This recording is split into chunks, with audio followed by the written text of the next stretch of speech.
ఇక్కడికి ఎందుకు వచ్చావు? పిచ్చోళ్ళ ఎరుపులేంది, వెళ్ళు. సార్ నేను చెప్పేది విన్నాక మీరు ఇష్టం సెట్ చేయండి సార్. ఇందులో బాంబు ఉంది సార్. ఏం చూడండి సార్, చూడండి సార్.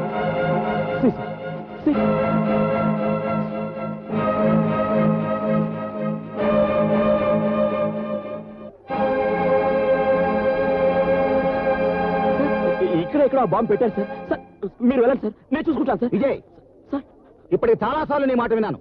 ఇన్స్పెక్టర్,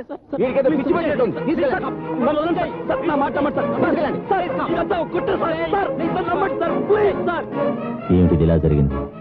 అనుమానం వచ్చి స్పాట్ మార్చిన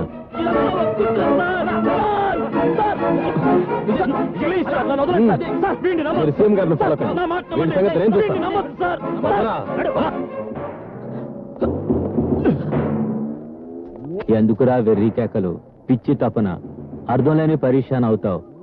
నువ్వేమీ చేయలేవు. జనం నిన్ను పిచ్చోడు అనుకుంటున్నారా? మేమింకొద్ది క్షణాల్లో ఇక్కడే ఈ చోటే ఖచ్చితంగా చంపుతున్నాం. ఇది నిజంరా. మేం సీఎంని చంపుతున్నామని మాత్రమే నీకు తెలుసు, కానీ ఆయన్ని ఎలా చంపుతావన్నది మాకు మాత్రమే తెలుసు. ఇప్పుడు నువ్వు పిచ్చి కుక్కవి, ఏమీ చేయలేవు. పోరా పో.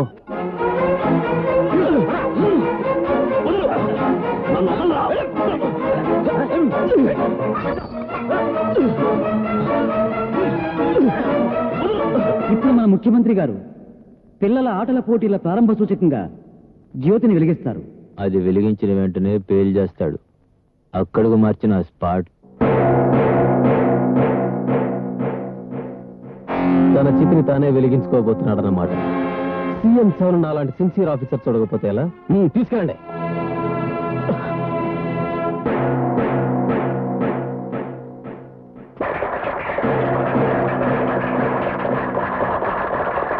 తన చితిని తానే వెలిగించుకోబోతున్నాడన్నమాట.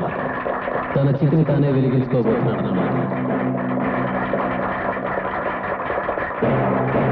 తన చితిని తానే వెలిగించుకోబోతున్నాడన్నమాట.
సార్ మీరు కానివ్వండి. బొత్తు వేస్తారు.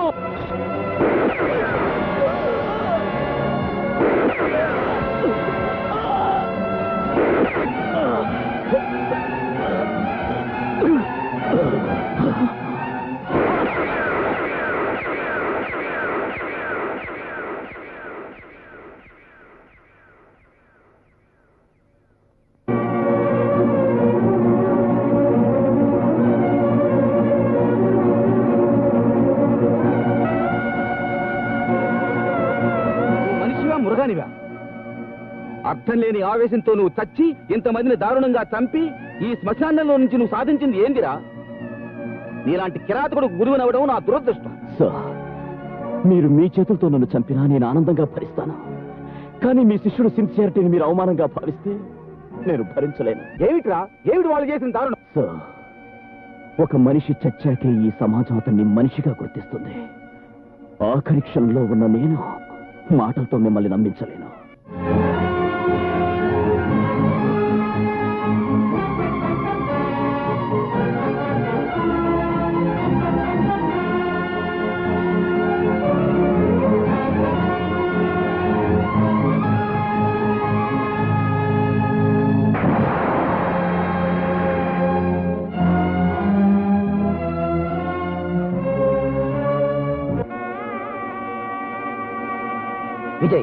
ఏమిట్రా ఈ పిచ్చి ఉద్రేకం?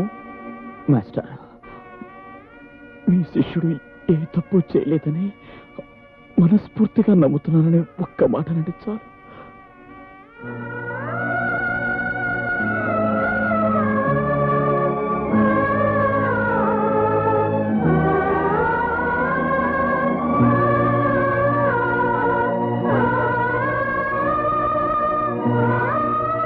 మాస్టరా, ఒక చిన్న కోరిక.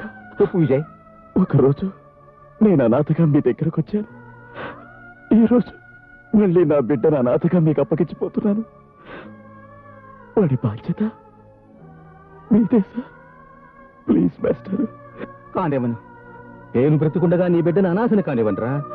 కానివ్వను. శవరేగిన కక్షతో చేస్తున్న శబదం, ప్రాణమైన అర్పిస్తా ప్రజారక్ష కోసం, విధిరైనా ఎదిరించి సాధిస్తా లక్ష్యం. కాలం శాసించిన, గౌర్యం గర్జించిన సంకదు ఈ అంకుశం, సంకదు ఈ